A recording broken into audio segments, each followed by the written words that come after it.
అప్పుడప్పుడు అమ్మాయిలు అబ్బాయిల్లా, అబ్బాయిలు అమ్మాయిల్లా అనుకరిస్తూ ఉంటారు. ఇలాంటి వాళ్ళని చూస్తూ ఉండేటప్పుడు రకరకాల అపోహలు కలుగుతూ ఉంటాయి. దానికి సంబంధించిన ప్రశ్న ఒకరు అడుగుతున్నారండి.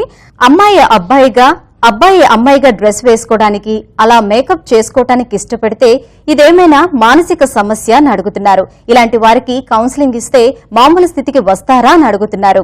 ఈ ప్రశ్నకు సమాధానాన్ని మానసిక వైద్య నిపుణులు డాక్టర్ జ్యోతిర్మయ్య అందిస్తారు.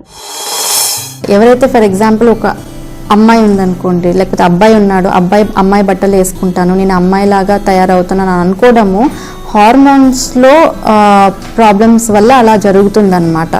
సో నార్మల్గా కొంచెం మనం అలాంటి వాళ్ళని అంటే ఏదో వెంటనే మార్చేయచ్చు, మాటలతో వాళ్ళని మార్చేయచ్చు అని ఒక్కొక్కసారి అనుకుంటూ ఉంటాం. కానీ దీనికి కొంచెం ఎక్స్టెన్సివ్గా మనం మెడికల్ టెస్ట్లు అవి కూడా చేయాల్సి వస్తుంది.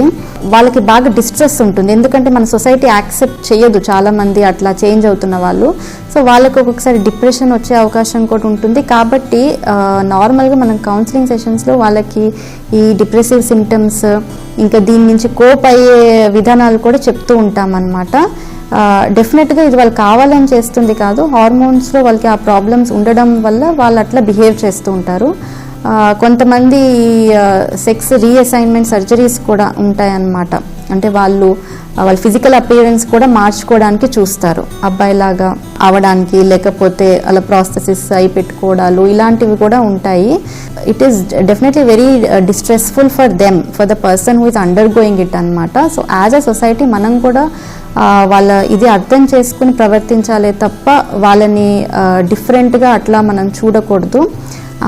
ఇలాంటిది కాకుండా మనకి ఇంకొక కోణంలో చూస్తే కొంతమంది మనము హోమోసెక్షువల్స్ అనేసి అంటామన్నమాట. అంటే సేమ్ సెక్స్తో వాళ్ళకి అట్రాక్షన్ కలిగిస్తూ ఉంటుంది. అది కూడా మనం నార్మల్గా మన సొసైటీలో అంతగా యాక్సెప్ట్ చేయరు. కానీ అది కూడా వాళ్ళకి it's a normal orientation that they have. So మామూలుగా అనుకుంటాం ఓరియంటేషన్ అన్నది అంటే attraction to a particular sex అన్నది మార్చగలం అనేసి అనుకుంటాం, కానీ అది వాళ్ళకి ఇన్నేట్గానే వస్తుంది.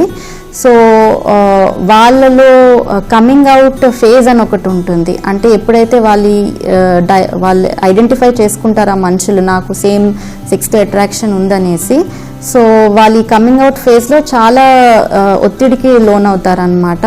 ఎలా చెప్పుకోవాలి, మళ్ళీ ఏమో ఇంట్లోనేమో పెళ్ళి అంటారు, లేకపోతే పెళ్ళి తర్వాత ఒకవేళ వాళ్ళకి బయట పడాలన్నా కానీ పడలేరు.